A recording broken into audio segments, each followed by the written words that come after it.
In this Maya tutorial, we are going to cover UV unwrapping so we can prepare our model for texturing in a 2D painting program.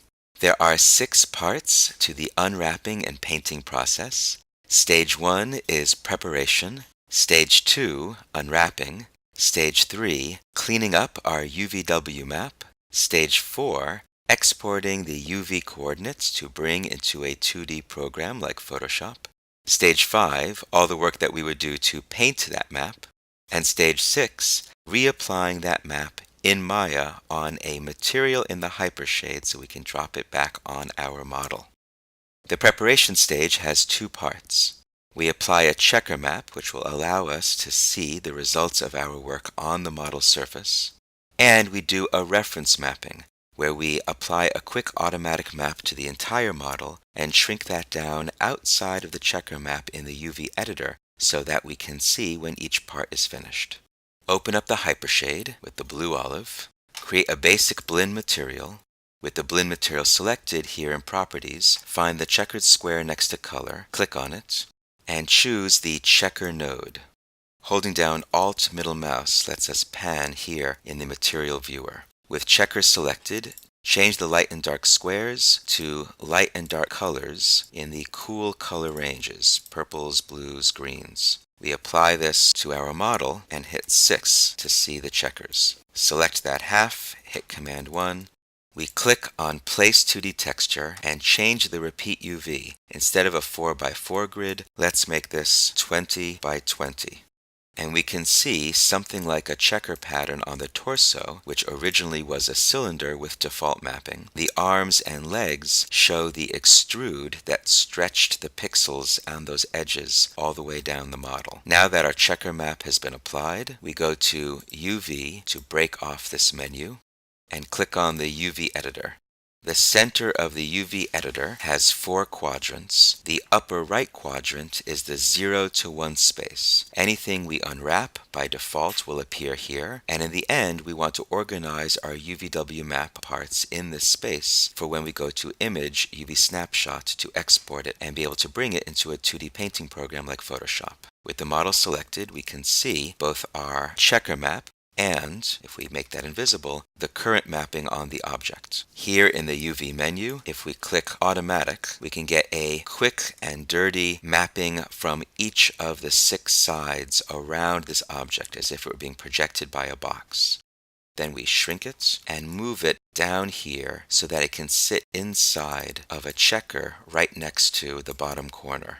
We want everything to be a single color, so that as we re-unwrap each part, which will remove it from the original automatic mapping, we'll be able to see that part as a checker map, and this provides a way of seeing at the end if we have anything left still to map. Now that we have applied our material and also created our reference map by sticking it at the bottom of the UV editor, we can hide the actual texture, zoom out, and do Stage 2, unwrapping each part of this model. Stage 2 has 4 parts. We select an area that we want to unwrap, like, for example, a leg. We apply the mapping. A leg is a cylinder, so we would apply cylindrical mapping. And then we adjust using the mapping tool's internal transform gizmo. Then we pull it out of the 0-1 space so that we free it up as a staging area for the next part. And then we simply move on to the next part of the model. Right-click to choose face. And in the front view, which no longer needs to have X-ray shading, I will select all the parts of this leg that are part of the same big vertical cylinder, spacebarring back to the perspective view and hitting F to make it the center of my orbit. I can see that there's one part I need to deselect by holding down Control and clicking. Pretty good selection. Now I apply the cylinder map as if I'm wrapping a piece of paper around this cylinder. That piece of paper needs to be wrapped evenly around it. The leg is at an angle. The cylinder currently is straight up and down. I need to angle that cylinder so that it follows the angle of the leg and maps evenly all the way around the form. The empty side of the cylinder mapping gizmo is actually where the break in the unwrapping will happen. when I unwrap this cylinder to be a big rectangle. I want that seam to be on the inside of the leg, just like a pair of pants, where that seam will be least visible. So that also needs to be part of the rotation. I cannot click W, E, or R, or I will bake in this map and have to start this part over. Instead, I find the little red T icon, click it, and I get Move, Rotate, Scale gizmo internal to the UVW map. If I click on this blue circle, I hit 5 to show surface without textures, and we can see the gimbal ball, red, blue, and green. Hitting 6 to show the checkers again. I want to rotate on the green so that the open side of the cylinder can put the seam here in the center. That's looking good. I'll fix this part later. And now, rotating on the red x-axis, I can get the angle of the leg. If I spacebar to the front view and hit 6 to show the checker, I can work a bit more on that angle. And I can also click on the arrow of the Gizmo Move tool to try to center in the leg a little bit more. In the UV editor, it's looking a bit more evenly mapped. You can see that the checkers are stretched into rectangles. I pull out to make them more square. Back in the perspective view, if we're pretty happy with this result for now, we can hit W, E, or R to bake it in, and then we can scale it down to something closer to the size that it would be in the final mapping, and pull it out of the 0 to 1 square. Now to fix this piece of the unwrap, that should continue down the same line, we right-click for edge mode and double-click the seam that we want to break. Under Cut So, there is a split tool that turns that line white, thus making it broken off from the main body. Right-click for UVs, never vertices in the UV editor, only UVs. We can double-click on any one UV of this piece to pull it out, and then with the edge mode, we can select around the edges we want to sew it to and go to Cut So, Move and Sew. We want the boot and the pants to be separate shells here in the UV editor so we can apply different textures to them. Right-click for edge and double-click this edge loop in the model to also select it in the UV map. They're interchangeable. Cut So, split, right-click, UVs, double-click to drag it down. The checkers in the area of the boot look a little stretched vertically, so if we stretch our UVs vertically, we're packing more pixels into that. The checkers become a bit more squashed to become squares. This area looks like perhaps it can be moved out a bit, and this area moved out a bit to make more square. I'm selecting vertically on UVs. Here in the upper leg on the pants, I could also stretch it all a little bit to make it a bit more square. And in order to allow the knee to bend in animation and not stretch any painting on it, we like to pack a bit more pixels into the joint. So selecting all the vertices at the top of the knee, I could drag this up a little bit, allowing a bit of squash in the knee, indicating additional pixels. I'm stretching this area of the knee. Sometimes an easier way to do that is to select in face mode. And then all of this can be shrunk to be something closer to how this leg and boot would fit into the larger UVW map, because everything needs to fit into this space. So with the leg done, we could now do an arm. Right-click for face mode. I could select around this part of the arm and then hit Shift period to increase my selection. Now I got everything but this front part of the sleeve, so I'm holding down Shift as I add to that selection. This part that I'm selecting currently lives in our original reference mapping as pieces scattered across the UVW map. When we apply a cylindrical map, it becomes one piece, and that one piece becomes easier to paint. Now by default, the cylindrical map is vertical. It's going up and down, but the arm is horizontal. So we need to rotate this gizmo as if it were a piece of paper surrounding the cylinder of the arm.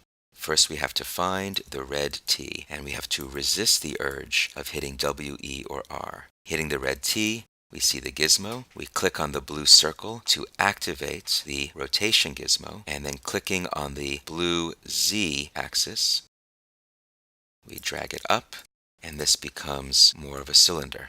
We also want to rotate on the green Y axis to put the brake at the bottom of the arm. That white line should be at the bottom.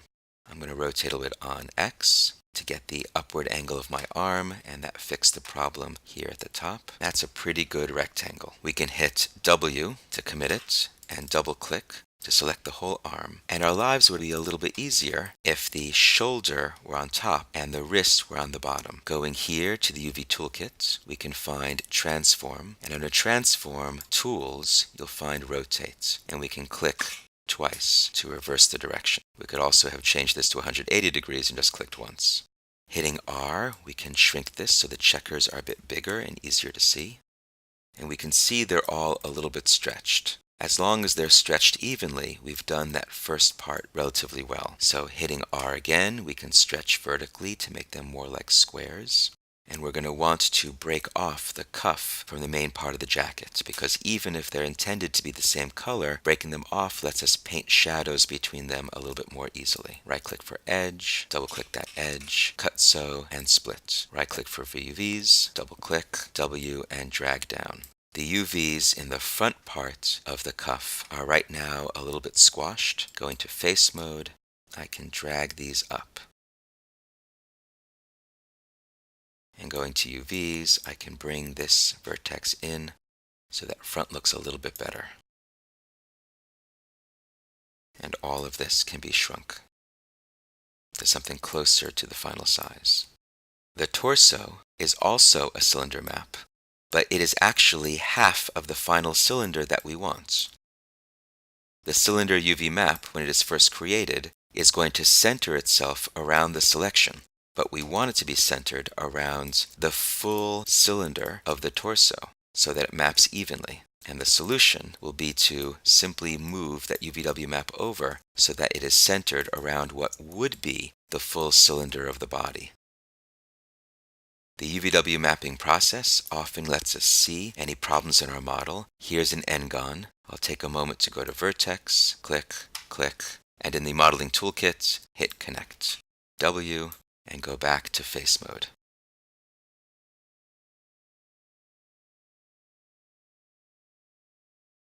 We can check our selection by hitting 4 to see wireframe, and then go back to surface by hitting 5. So now we apply the cylindrical map and hit 6, and we can see that cylindrical map is centered around this half torso. The results here on the model look pretty wacky, and we can also see that the checkers here in the front and the back are more square, but the side are more rectangles. We need it to be even. And the way to do that is to go to the front view, hit the red T, and move our cylinder so that it is centered not around what was selected, but around what would be the entire cylinder of the torso. And we can see here in the UV editor that we get a more even result going around that half of the model. If you're going to go a little bit too far over the edge or not far enough, go a little bit too far. W to commit, double click to select, and R to scale. And we can put it next to the arm because those are all part of the same jacket. R to scale vertically until we have something closer to checkers that are square. And then I'm going to cut off a few parts. First, this part of the pants. Cut so, split. Hitting W and double clicking on any one UV, drag this over for the pants. And in the UV toolkit, Transform Tools, Rotate. You could also simply hit R and rotate by hand. And I want to hit R so the checkers of this pelvis match to about the same size as the checkers in the leg. Right click for edge, double click on this bottom cuff of the bomber jacket, cut so split, right click UV, double click and drag. Right click face to drag everything but that bottom row up a little bit in order to stretch that area. And I would do the same for the bottom of the main part of the jacket. Now this pocket. Again, it might have the same colors as the rest of the jacket, but it allows me to add some dirt and ambient occlusion shadows more easily if I break it off. I've selected all the way around, cut so, split. Right-click UV, double-click, drag it out. And furthermore, split along this edge and these edges so that the flap can be a separate part as well. Now part of this is a bit distorted compared to the original model, And to make that a little cleaner, we can go to Tools, Smooth, and this includes a reliable unfold tool. Tools, Smooth, Unfold. As long as the geometry is clean, meaning there are no doubled vertices or other interior geometry, the Unfold tool is a fairly reliable tool for opening up and cleaning up the mapping. Here in the upper part of the torso, we want the white line, which represents the outer edge of the shell, to not be inside the UVW map. We want it to be the outside. And dragging these up and these up helps to fix some of the stretching in that part of the model.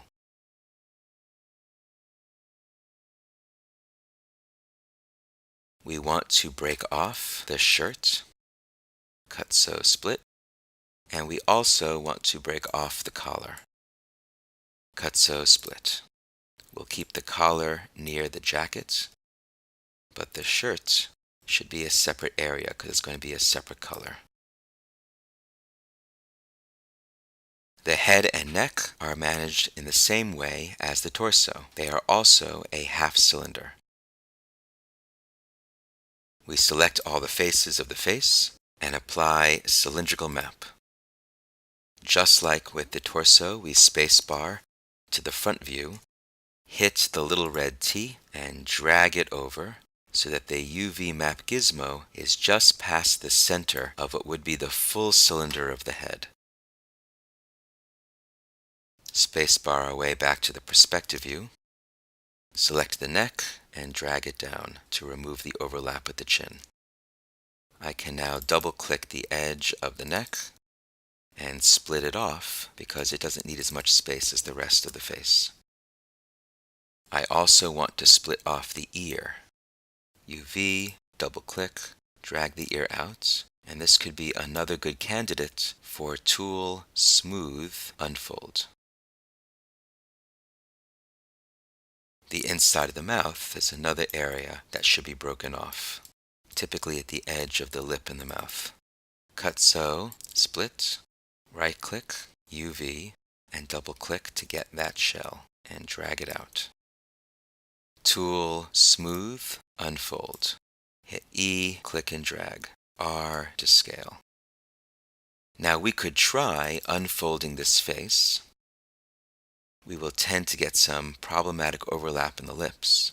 And I also tend to like something that will more easily fit next to other objects in the UVW map. The face is about 1/20th of the surface area of the human body, but here in the UVW map, we want it to fill about 20 to 25%, because that's where we want to pack a lot of painterly detail. The hands can be done with two planar maps, one from above and one from below. Selecting all of the faces of the hand and hitting F to make it the center of our orbit, we go to Planar option box. By default, it wants to project on the side axis, the red X. We want the vertical axis, the green Y. Hit Project, drag it out, shrink it down. And now we could select the bottom faces and apply the planar map again. Or we can right-click Edge and double-click the entire center edge for that hand. We need to deselect the edge on the arm so that we only have it on the side of the hand, and we can go to Cut Sew, Split. Right-click for UVs, drag away the top, leaving the bottom. Here in the UV toolkit, we have a flip option, also under Tools. We hit Flip, and we have the UVs of the bottom of the hand. The side of each finger is right now a little bit squashed. If we go to Tools, Smooth, and click and drag on Unfold, that will open it up a little bit. Instead of going all the way, I'll go a bit less, so there's less overlap here, and then I've got to go in and fix any overlap with the Move tool. Double-click on the hand, Tools, Smooth, click and drag on Unfold, but I'm only going part way, so it opens it up a little bit, and then I can fix any overlapping or just UVs that are too close. That would be very hard to paint. And now I have the hand. For the shoe, let's try pure unfold mapping. I want all of the top of the shoe to be one piece with a split down the back, and I want it to be separated at the bottom from the sole. So I'm going to double click this edge, and this, and go to Cut Sew and hit Move and Sew. In the back, I'll select these edges to Cut Sew Split, and these edges to Move and Sew. Now I can select these faces, being careful to deselect the side, and I can hit R to scale them up. Here's the top of the shoe, here's the sole. The sole looks pretty good. The automatic mapping did a fine job with the sole. The shoe itself needs unfold. Tools, Smooth, Unfold. All of the parts of the body could be done using this unfold method. We could define the seams that we want on each part of the body using the split tool, merge any edges that we don't want with the move and sew, and then we just simply smooth unfold that part of the model. The problem is that if your model isn't perfectly manifold, if there are any doubled vertices, if there's any interior geometry, that part of the model might not unfold. And so using the cylinder gizmo is the most reliable way for most models to get this nice opened up unfolded result. Double clicking on the seam between the boot and the sole, split, UVs. Double clicking on the outer rim, I'd like the bottom of the boot and this edge on the side that's part of the sole to be a single UV shell. So I'm going to select this, apply a planar map. I'm then going to split the edge on the front and on the back to release the tension in those areas. Go to UV, select the entire shell, Tools, Smooth, Unfold. Hit E to rotate so I can straighten this up and down, and hit R to scale.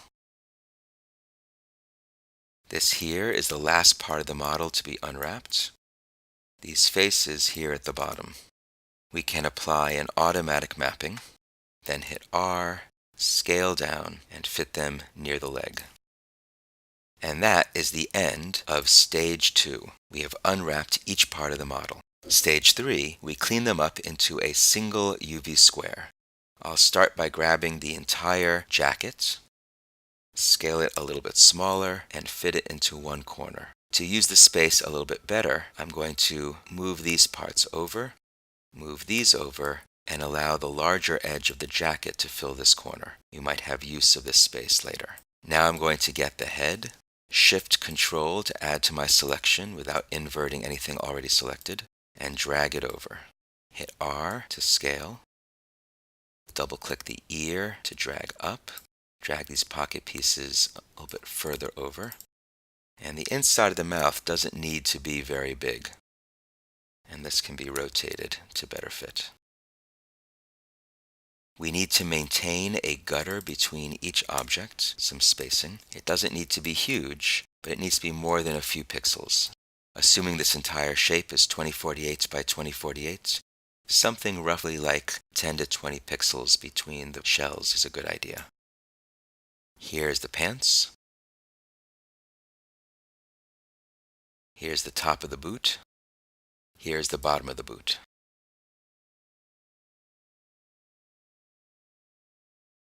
And then we can fit the hands into the remaining space.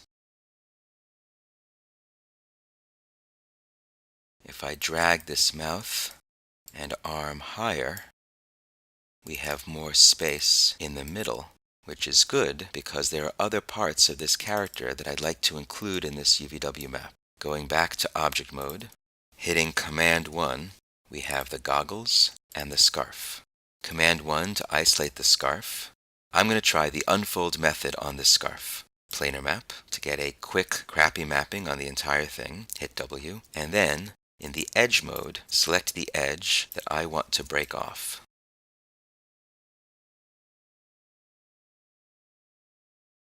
I'll break around the knot.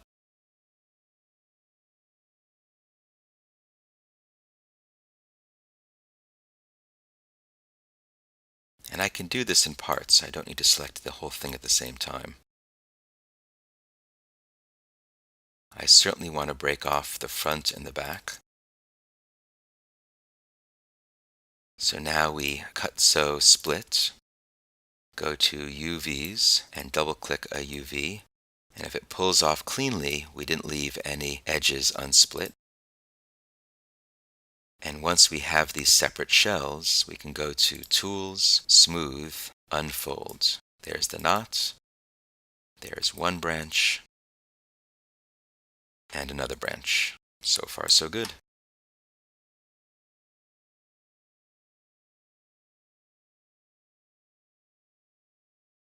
There's an argument to be made for deleting the geometry here on the inside. For now, I'm going to keep it.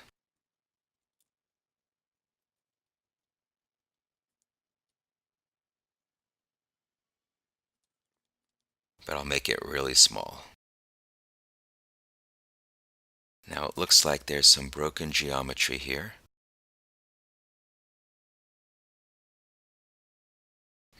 Target weld that went awry. I'm going to select these faces and delete them. Select the edges of the hole to go to Mesh, Fill Hole, and then Connect and Multicut. Fill Hole is a good way to have UVs that are contiguous with the shape that was around them. I will select the outer edge on the top and the bottom, cut, sew, split, and get the outer UVs. Tools, Smooth, click and drag for an unfold. W to drag over. Tools, Smooth, click and drag. And we have the outside and the inside. The inside I'll make really tiny. I may still choose to delete these.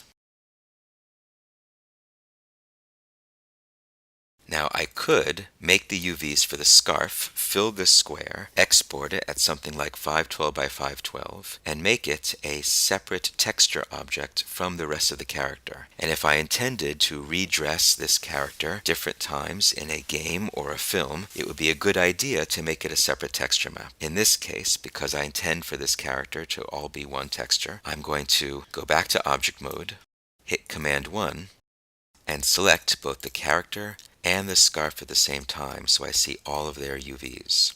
Right-click UV, double-click on this scarf, make it bigger, and double-click on these parts to make them bigger as well. If I wanted to make the scarf one long column to make it easier to put a pattern on the scarf, I would select rows of UVs, non-uniform scale to flatten them, and then the next row, and the next row. Selecting all of these, I would have to rotate. Now while this may be a bit more time consuming than simply using the curved version, it sets us up for much easier texturing, especially if we want any kind of pattern.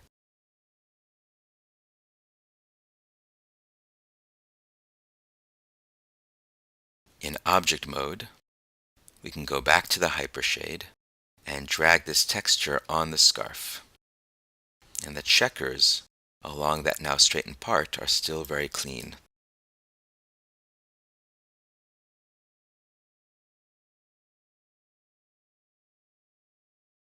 If I reflip this hand, I can save a little bit of space.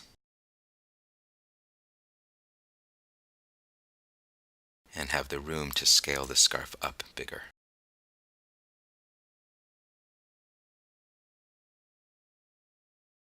And these tiny parts can just take up a small amount of space for now. And now this is available for the goggles. Like the scarf, we hit Command 1. The seam already looks pretty well cut, except that I want the lenses to also be separate. Cut, sew, split. Right-click UVs. Double-click to go to Tools, Smooth, Unfold.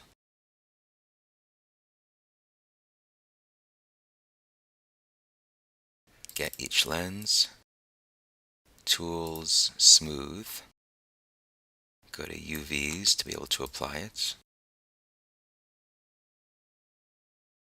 Rotate scale.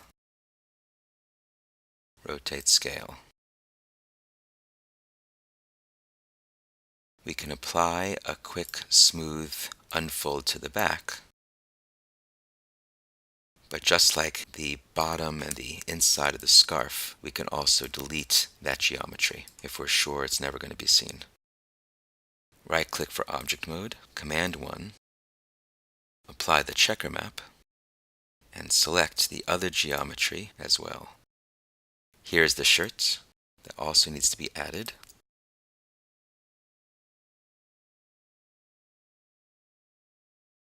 And here's the space that I have for the goggles.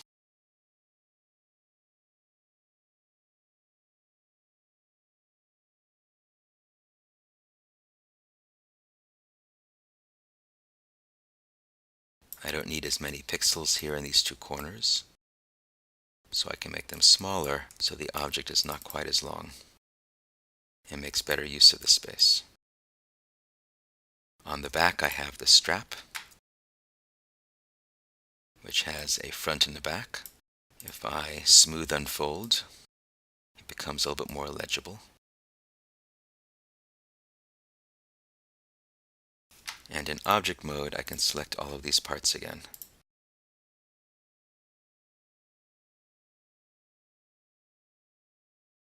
And now I have everything except for the eyes, the teeth, and the hair as part of this UVW map. And I'm happy for the eye, the teeth, and the hair to be separate UVs. So this is the end of Stage 3, our cleanup. We have our full UVW map for the majority of the body. Stage 4 is to export these UV coordinates so they can be painted in Photoshop. Right-click for Object Mode. Make sure all of these pieces that are intended to be part of the same map are selected. And then we go to Image, UV Snapshot, and in the UV Snapshot tool, we browse for our work folder and give it a name, such as the character's name underscore UVs. We set the image format to JPEG to export out of Maya, and 2048 by 2048 is a great standard size for a full character. Apply and close, and our folder contains the full set of UVs. By default, it's white lines on a black background. Now we open up the UVW map in Photoshop. Here in Photoshop, Command O to open our UVs, Command I to invert the image for black lines on a white surface. Double-click on the word background to change this to UVs, and set the layer to multiply so the white will be cut out and the black visible over anything we put below it. We want 2 layers below UVs. The bottom one we will call base colors, and the middle one we'll call details. And for now we'll focus on base colors. Using the rectangular marquee tool, we're going to select areas of this texture to fill in with a color. We want to use the rectangular tool so that the file will need the least amount of memory. If we did a lot of diagonals, it would be more costly. We can start with this as a possible skin color. Getting the pants. You can see how much easier this process is because we kept things of the same material close to each other. Here we have the pants.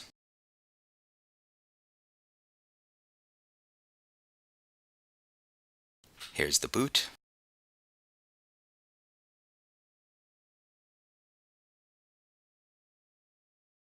And the jacket.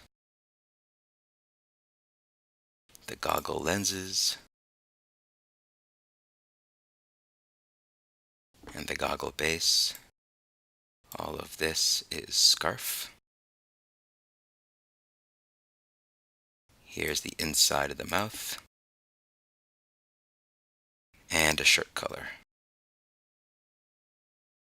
And it's easy to change these after you've established these spaces.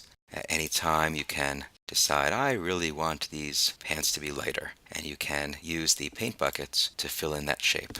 Now I will save this Photoshop file, calling it Amelia Work, then hide the UVs and File Save and File Save As a PNG to export from Photoshop into Maya so we get a lossless result. And I'll call this Amelia_color. Going back to Maya and the hypershade, we create an AI standard surface material. Right-click on the material to graph the network, and under Base Color, we can click on File, and then in the manila envelope, we can add Amelia_color.png.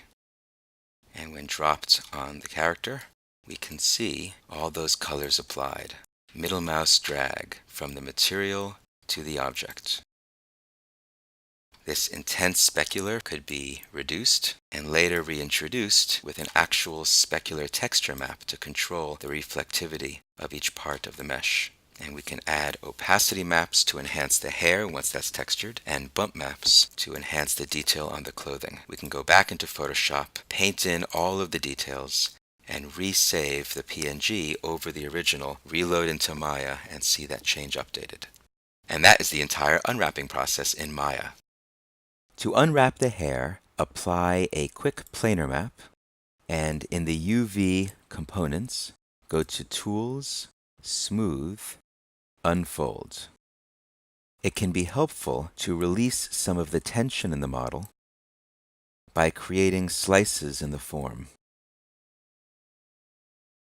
In particular, I want to open up the seams so that the front and the back of these pieces of hair can be separate, which will allow them to take up some more space in the map. Cutso split.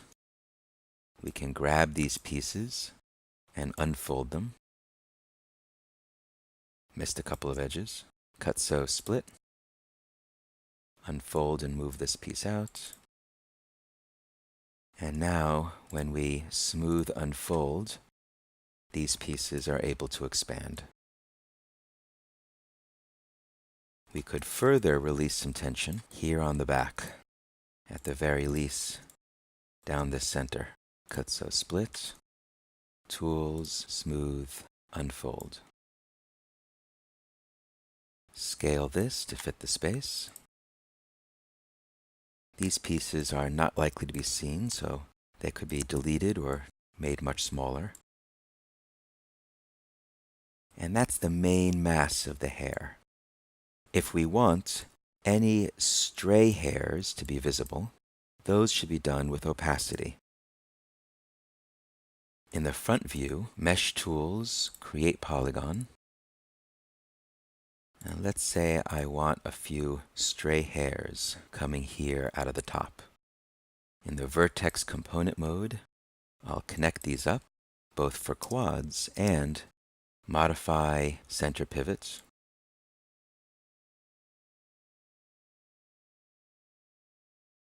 And so I can bend this shape into a curve. Mesh Display Reverse. Make sure the bottom inserts into the mesh. Tools, Smooth, Unfold. Select the hair and this small hair piece and make it fit inside the UVs. A lot of detail is going to go into this small area, so it's certainly okay to give it a disproportionate amount of space. In the object mode with both of those selected, Image, UV Snapshot, into our work folder, and we can call this Amelia Hair UVs. Save as a JPEG, 2048 by 2048. Apply and close.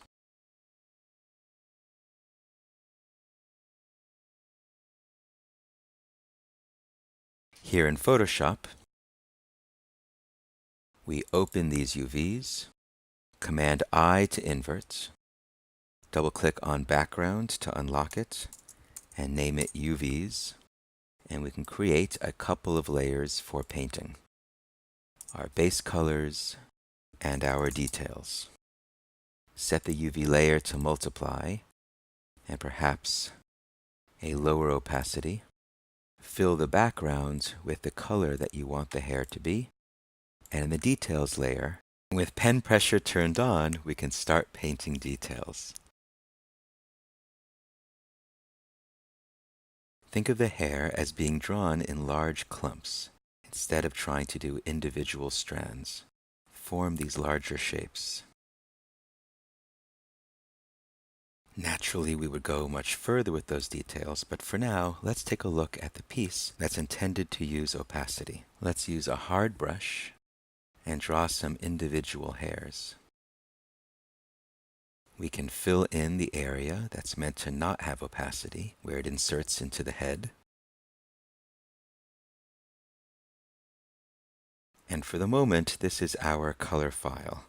Shift-Command-S, PNG, and we'll call this ameliahair_color.png.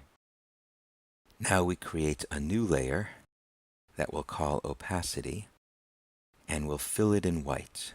With an opacity channel, white is the color of visibility. Now we can hit Command and click on the icon for the details layer to select all those details. And then Command-I would invert it. Shift-Command-I inverts the selection. Holding down Alt to remove all these areas, and looking at our UVs, we want to be able to fill in a new layer with black for what is meant to be cut away, the space around our painted hair details.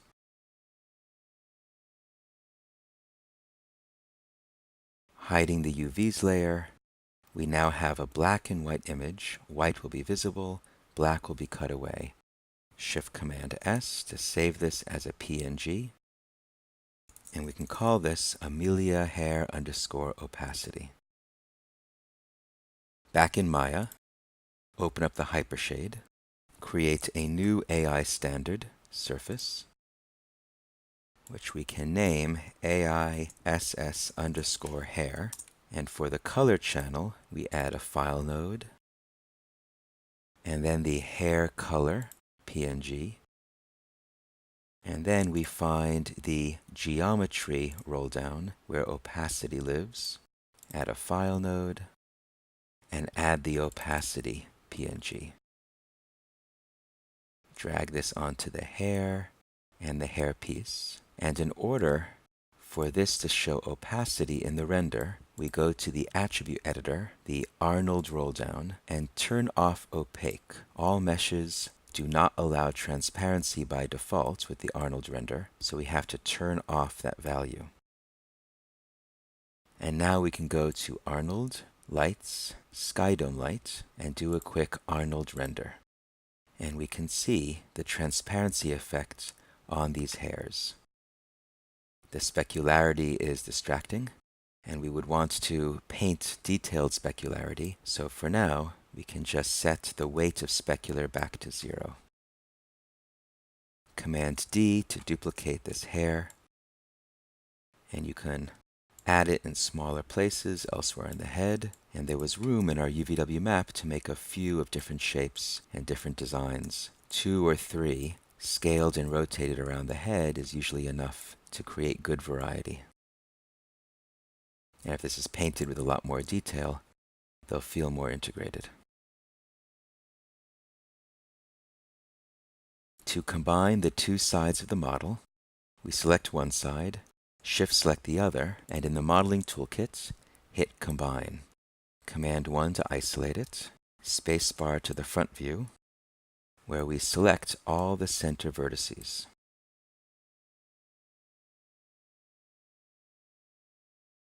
Then we hit R for scale, and we non-uniform scale the vertices together on the x-axis, and then Edit Mesh Merge at the default 0.1. Finally, we double-click this edge. For Mesh Display, Soften, and we have a single model. And at this point, we could add some non-symmetry. If we wanted this collar to non-symmetrically go over the other side, we could cut and extrude, and then make small fixes to the UVW map. Command 1 to bring back the details, Command D to duplicate the eyeball, and in the channel box, we can rotate this on Y -10 degrees, and this eye about 10 degrees, so they are looking forward. And now we are ready to rig the character.